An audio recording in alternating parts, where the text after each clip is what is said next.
Welcome to Madasaling Pinoy, your prayer partner. Ngayon ay Sabado ng ikapitong linggo sa karaniwang panahon. Ang mabuting balita ng Panginoon ayon kay San Marcos.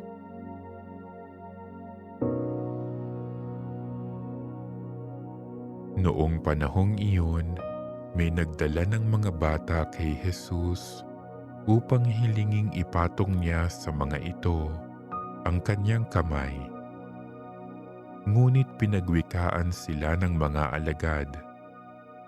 Nagalit si Jesus nang makita ito at sinabi sa kanila, "Pabayaan ninyong lumapit sa akin ng mga bata.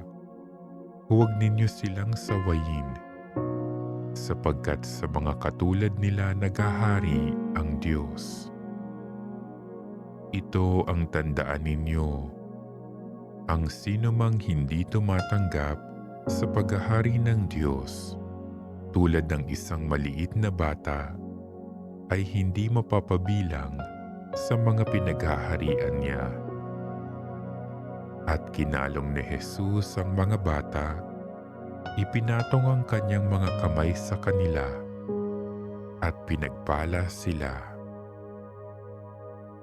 Ang mabuting balita ng Panginoon.